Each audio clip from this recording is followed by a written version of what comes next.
Hello hi welcome back to സെൽമോസ് engineering world. നമ്മൾ അതിൻ്റെ ഒരു കാൽക്കുലേഷനാണ് നമ്മളിതും വരെ പറഞ്ഞിട്ടുണ്ടായിരുന്നു. വാളിൻ്റെ കൺസ്ട്രക്ഷൻ, അതിൻ്റെ കാൽക്കുലേഷൻ സ്റ്റേജസ് ആണ് ഇന്ന് നമ്മൾ ഡിസ്കസ് ചെയ്യാൻ പോകുന്നത്. ഫസ്റ്റ് വൺ ഈ സൈഡ് പ്രിപ്പറേഷനാണ്. നമുക്ക് ഡംബി ലെവൽ ഉപയോഗിക്കാം, അതല്ലെങ്കിൽ ഇപ്പോൾ നമ്മൾ ഉപയോഗിക്കുന്ന ടോട്ടൽ സ്റ്റേഷൻ അതൊക്കെ ഉപയോഗിച്ചിട്ട് നമുക്ക് ലെവലിങ് ചെയ്യാം. അങ്ങനെയുള്ള എല്ലാ വർക്ക്സും ചെയ്തു.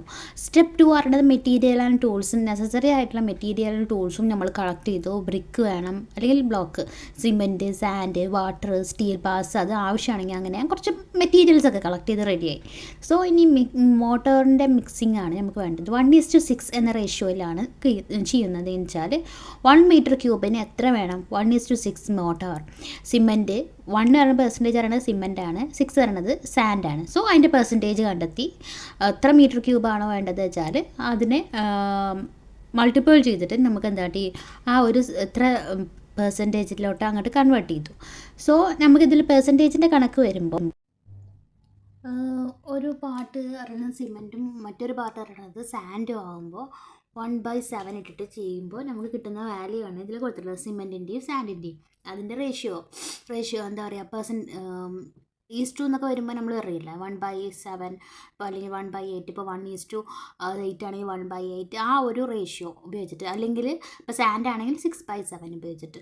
സോ ഇതെന്താണ് അടുത്തത് ലൈൻ ചെയ്യാം. നമ്മൾ അതിൻ്റെ കയറൊക്കെ കെട്ടിയിട്ട് കണ്ടിട്ടില്ലെങ്കിൽ എല്ലാവരും ഒരു ലൈനൊക്കെ ഇടും. ലൈനൊക്കെ ഇട്ടിട്ട് എന്തൊക്കെ ഉപയോഗിച്ചിട്ടാണ് സ്പിരിറ്റ് ലെവൽ, പ്ലംബോബൊക്കെ ഉപയോഗിച്ചിട്ട് അവരെന്താ ചെയ്യും, ഒരു മാർക്ക് ചെയ്യും എവിടെയാണ് വെക്കേണ്ടത് വെച്ചാൽ ആ ഒരു പ്രോപ്പർ അലൈൻ ചെയ്യാൻ വേണ്ടിയിട്ട്, പ്രോപ്പർ അറേഞ്ച്മെൻറ്റ് ചെയ്യാൻ വേണ്ടിയിട്ട്. പിന്നെ വാൾ കൺസ്ട്രക്ഷനാണ് വരുന്നത്. വാൾ കൺസ്ട്രക്ഷനിൽ എന്താ വരുന്നത്, നമുക്ക് ഇംഗ്ലീഷ് ബോണ്ട് ഉണ്ട്, അതേപോലെ ഫ്ലെമിഷ് ബോണ്ട് ഉണ്ട്, സ്ട്രക്ചർ ബോണ്ട്, സിക്സാക്ക് ബോണ്ട് ഉണ്ട്, അങ്ങനെ ഒരുപാട് കൈൻഡ് ഓഫ് ബോണ്ട്സ് ഉണ്ട്. സോ നമുക്ക് നെസസറി ആയിട്ടുള്ള ബോണ്ട് എന്താണോ അതായിരിക്കും അവിടെ നമുക്ക് വെക്കാം. മെയിൻലി നമ്മൾ ഉപയോഗിക്കുന്നത് അധികം ഇംഗ്ലീഷ് ബോണ്ടും ഫ്ലെമിഷ് ബോണ്ടൊക്കെ തന്നെയായിരിക്കും.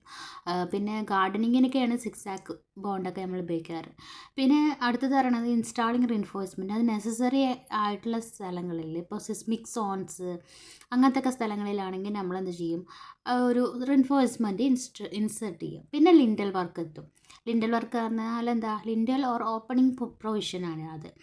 ഒരു പ്രോപ്പർ ഓപ്പണിങ് വിൻഡോയ്ക്ക് അല്ലെങ്കിൽ ഡോസിന് അങ്ങനത്തെ ഒക്കെ സ്ഥലത്ത് നമ്മൾ ഓപ്പണിങ്സ് പ്രൊവൈഡ് ചെയ്യാൻ വേണ്ടിയിട്ട്. Then top course curing. നമ്മൾ ടോപ്പ് കോഴ്സിൽ അതേപോലെ ക്യൂറിങ് ചെയ്തിട്ട് റെഡിയാക്കുകയാണ് ചെയ്യുന്നത്. സോ നമുക്കത് ഓൾറെഡി നമുക്കറിയാം, സ്റ്റെപ്പ് ബൈ സ്റ്റെപ്പ് പ്രൊസീജിയേഴ്സ് എന്തൊക്കെയാണെന്ന് അറിയാം. അതിൻ്റെ last stage plastering and finishing. അത് പറയുന്നത് 1:4 അല്ലെങ്കിൽ 1:5 റേഷ്യോയിലായിരിക്കും അതിൻ്റെ ഇത് പറയാം എന്താ പ്ലാസ്റ്ററിങ് ചെയ്യാം. പിന്നെ ക്യൂറിങ് ചെയ്യും.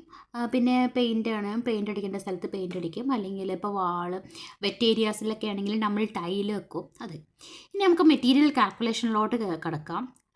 നമ്മളെ ബ്രിക്ക് ഇവിടെ ഞാൻ കൺസിഡർ ചെയ്യുന്നത് 230 mm ആണ്. സോ ഇത് പറയുന്നത് അതിൻ്റെ സൈസ്, ഇപ്പോൾ ഒരു എക്സാമ്പിൾ 4 മീറ്റർ ലെങ്ത്തും 3 മീറ്റർ ഹൈറ്റും 0.23 മീറ്റർ തിക്നെസ്, അഥവാ 230 mm തിക്നെസ് ഉള്ള വാൾ. സോ ബ്രിക്ക് ക്വാണ്ടിറ്റി നമുക്ക് കാണാം എങ്ങനെയായിരിക്കും. ബ്രിക്കിൻ്റെ വോളിയം ആദ്യം എടുക്കുക, അതിന് റിക്വേർഡ് ആയിട്ടുള്ള വോളിയം എത്രയാണോ അതുകൊണ്ട് എന്ത് ചെയ്യുക, ഡിവൈഡ് ചെയ്യാം. സോ അതിൻ്റെ പെർസെൻറ്റേജ് പറയണത് 5% വേസ്റ്റേജ് ആണ് എന്നുള്ള ആ ഒരു അസംഷനോടെയും, അത് അസംഷനാണ് കേട്ടോ, ആ അസംഷനും കൂടി നമ്മളവിടെ ആഡ് ചെയ്തിട്ടായിരിക്കും നമ്മൾ ബ്രിക്കിൻ്റെ ക്വാണ്ടിറ്റി കണ്ടെത്തുക. സോ ഈ ഒരു ബ്രിക്കിൻ്റെ ക്വാണ്ടിറ്റി പറയുന്നത് ഇറ്റ്സ് വെരി ഇമ്പോർട്ടൻറ്റ്. ഇത് നമ്മൾ ഡിപ്പെൻഡ് ചെയ്യും, ബ്രിക്ക് ഏതാണ് യൂസ് ചെയ്യുന്നത് അതിന് ഡിപ്പെൻഡ് ചെയ്യും. സോ മോട്ടാർ ക്വാണ്ടിറ്റി എങ്ങനെയായിരിക്കും കണ്ടെത്തുക, അതിൻ്റെ മിക്സ് റേഷ്യോ ഞാൻ ഓൾറെഡി പറഞ്ഞിരുന്നു. മിക്സ് റേഷ്യോനനുസരിച്ചിട്ടിരിക്കും മോട്ടർ ക്വാണ്ടിറ്റി. ആ മോട്ടർ ക്വാണ്ടിറ്റി നമുക്ക് അതേപോലെ അത് 25 to 30% wall volume used to മോട്ടറാണ്. മോട്ടർ വരുന്നത് 0.30 ആണ് അതിൻ്റെ വോളിയം എടുക്കുക. 2.76 കൊണ്ട് മൾട്ടിപ്ലൈ ചെയ്തു. ദെൻ അത് എങ്ങനെ കിട്ടിയെന്ന് മനസ്സിലായല്ലോ. ആ ഒരു റേഷ്യോ 1:6 എന്ന റേഷ്യോയിലുള്ളതാണ് എന്ത്, നമ്മൾ മോട്ടാർ. അതുകൊണ്ടാണ് സിമെൻറ്റ് പ്ലാസ്റ്റർ ചെയ്യുക. സിമെൻറ്റ് പ്ലാസ്റ്റർ ആണ് 12 mm തിക്ക് പ്ലാസ്റ്ററാണ് നമ്മൾ കൊടുക്കുന്നത്. ഏരിയ നമുക്ക് കൺസിഡർ ചെയ്യാം 4/3 ആണ്. എന്ത് ഒരു സൈഡ്, അത് 2 സൈഡാക്കുമ്പോൾ 2 മൾട്ടിപ്പിൾ വിത്ത് 2. ദെൻ നമുക്ക് കിട്ടും തിക്നെസ് പറയുന്നത് എത്രയാണ്, വോളിയം എന്താ തിക്നെസ് കൊണ്ട് മൾട്ടിപ്പിൾ ചെയ്താൽ മതി. ദെൻ സിമെൻറ്റ് പറയുന്നത് 1:4 മിക്സ് ആണ്. ആ ഒരു റേഷ്യോനെ ഡിവൈഡഡ് ബൈ അതിൻ്റെ പ്രപ്പോർഷണൽ 1 പറയുന്നത് എന്താണ്, 4 എന്താണെന്ന് പറഞ്ഞാൽ അറിയാലോ, ആ പ്രൊപ്പോർഷണൽ കൊണ്ട് ഡിവൈഡ് ചെയ്യാം. സോ നമുക്ക് എന്ത് കിട്ടി? സാൻഡും കിട്ടി, സിമെൻറ്റും കിട്ടി.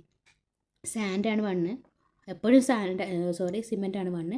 ദെൻ ഒരു 1:4 പറയുമ്പോൾ സിമെൻറ്റ്, അതേപോലെ സാൻഡ്, ആ ഒരു റേഷ്യോ ആണ് വരുന്നത്. അപ്പോൾ 1:4 മിക്സ് എന്താണെന്ന് മനസ്സിലായല്ലോ. 1 പറയണത് എന്തായിരിക്കും? സിമെൻ്റ് ആയിരിക്കും. 4 പറയണത് സാൻഡ് ആയിരിക്കും. സോ ആ ഒരു സിമെൻറ്റ് പ്ലാസ്റ്ററിന് വരുന്ന ആ പ്ലാസ്റ്ററിൻ്റെ എമൗണ്ടും നമ്മളിവിടെ കാൽക്കുലേറ്റ് ചെയ്തു. ഫൈനൽ മെറ്റീരിയൽ എന്താണോ ആ മെറ്റീരിയലിൻ്റെ ഏരിയ. അപ്പോൾ ഒരു എന്താ പറയുക, ക്യൂറിങ്ങിന് ഒരു ഫൈനൽ മെറ്റീരിയൽ സമ്മറി അറിയുമ്പോൾ എന്തൊക്കെയായിരിക്കുക വരിക? ബ്രിക്കിൻ്റെത്, സിമെൻറ്റ്, സാൻഡ്, വാട്ടർ, അതെല്ലാം.